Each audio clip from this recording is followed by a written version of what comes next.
Thanks very much for staying with us. Time now for Eye on Africa with me, Georgia Calvin-Smith.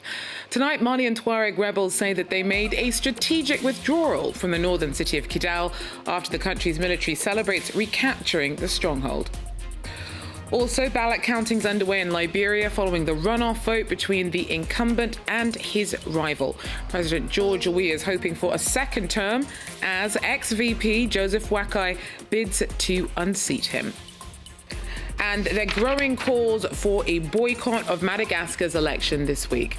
Current leader Andry Rajoelina's opponents accuse him of having played the system in a bid to unfairly stack the odds in his favour.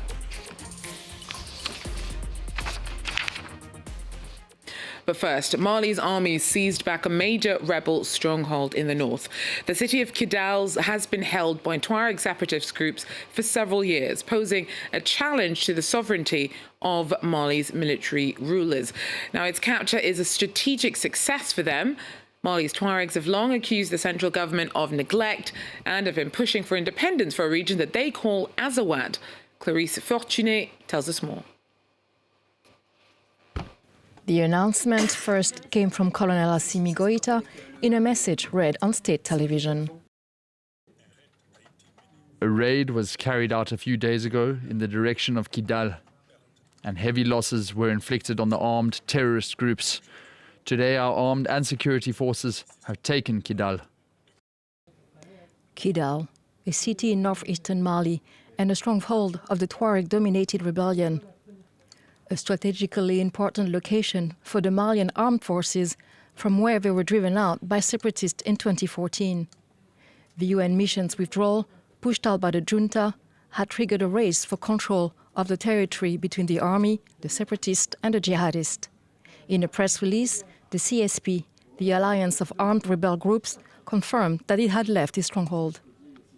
A raid is said to have been carried out on Monday night with Russia's help. The Malian army has taken control of Kidal's airport because they came through east of the city.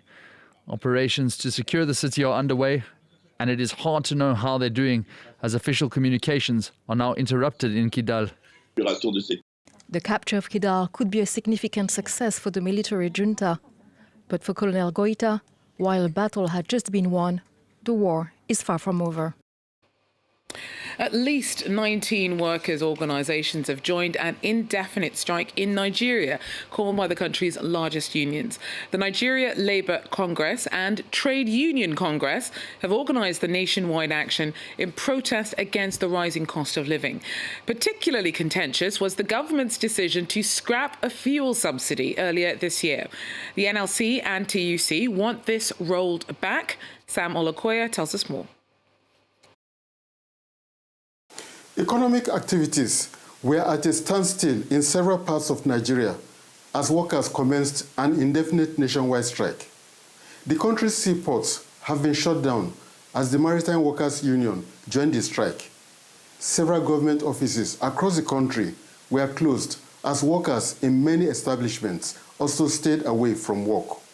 The strike is expected to worsen by Wednesday when several key workers' unions join the action. These include electricity workers, railway workers, the National Union of Bank Workers, and university teachers.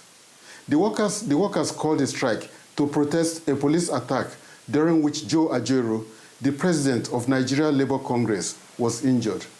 The workers also want the Nigerian government to address the economic hardship in the country. An increase in the price of petrol and the devaluation of the Nigerian currency earlier this year has led to inflation, which has made life unbearable for many Nigerians. The strike is the latest face-off between the workers and the Nigerian government. The government has reacted angrily to the strike. Bayo Ononuga, Presidential Special Advisor on Information, accused the labor unions of punishing Nigerians and damaging the country's economy. Workers are, however, not likely to stop their agitation anytime soon if President Bola Tinubu does not address Nigeria's growing economic crisis. Sam Olakoya there for us. Now, Liberia is drawing ever closer to a decision on who will lead the country going forwards. Polls have closed in the second round of presidential elections. The showdown is between current President George Weah and former VP Joseph Boakai. Now, they topped the polls in October's first round vote, but failed to make it over the 50% threshold needed to win outright. Turnout on Tuesday seemed lower than in the first round, but the final ballot count is underway. And our West Africa correspondent, Justice Baidu, who followed the first round for us, tells us more about how Tuesday's exercise turned out. Many people have taken keen interest in this election. There were places where as early as 4 a.m., queues had already formed up with many voters eager to cast their ballot. In the first round of the election, there were places where people could not vote within the stipulated election time because election materials couldn't reach many people. And coming into this election, there were fears amongst a lot of people that they had to arrive early at voting centers in order to cast their ballot. The Electoral Commission has been up in hand trying to fight what it calls disinformation that it says is being put out by activists from both the political parties that are standing for today's election. They have called out some people who have used social media to put out what they say is disinformation aimed at discrediting the process. Georgia. So with all that being the case, how long are Liberians going to have to wait to get results, to find out who their next leader is going to be? The Constitution requires the Electoral Commission to make this known within 2 weeks, but it had said that it would be able to do this in under a week. In the first round, there had to be a lot of wait. It had to take more than 5 days before the commission was able to say that there was going to be a second round of voting, which caused a lot of anxiety, especially among people. It's a country that has recently returned from a brutal civil war. And so there are many people who are anxious that they would be able to close this chapter, being the fourth time they are going to the polls since that war ended, to be able to elect a new leader. And they would wish that the results are announced soon. And the Electoral Commission says it would be able to do that within a week, even though it has up to 2 weeks to be able to give out the final official results. Justice Baidu, they're giving us a breakdown on how Tuesday's second round vote in Liberia turned out. Now, Madagascar is itself just days away from its presidential election, but it is already mired in a political crisis as 10 out of 12 opposition candidates keep up calls for a boycott of the vote.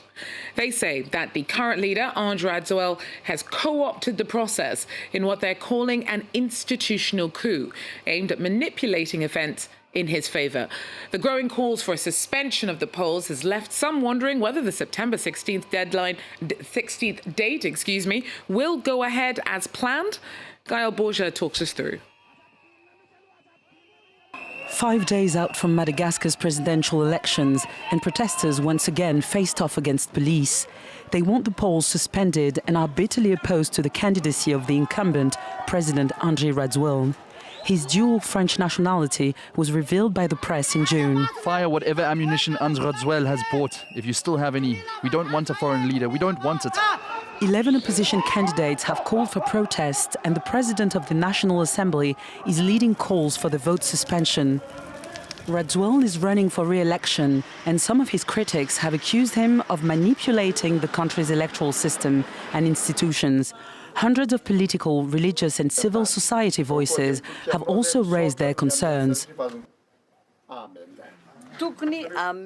We need to first look at the rules linked to the electoral process to make sure they respect international norms. Rajoelina has so far ignored calls for dialogue and is currently in full campaign mode. Just because 400 or 500 people have voiced their opposition at the National Assembly to demand the suspension of the election doesn't mean we should suspend the vote. In what sense are their declarations legally binding? We respect the Constitution and we respect the law.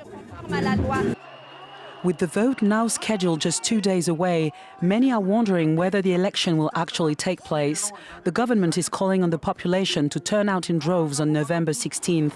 Only 3 out of 13 presidential candidates have said they will take part in the contest, representing an unprecedented boycott. Well, that's it for Eye on Africa for now. Thanks for joining us, though. Do so again if you can. Till then, take care.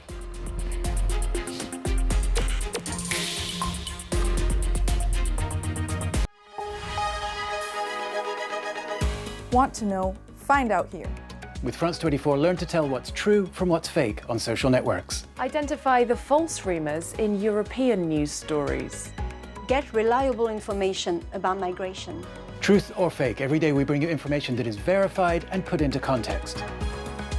France 24 is news you can rely on every day across all platforms. Hi, I'm Anthony Mills, Vienna correspondent for France 24. There's more to Austria than mountains, lakes and coffee houses, as wonderful as they are. Vienna is a seat of the United Nations and hosts international organisations, so there's plenty of high-profile diplomacy to cover. And every now and then, Austrian national politics goes global. Anthony Mills, one of the 200 France 24 correspondents around the world.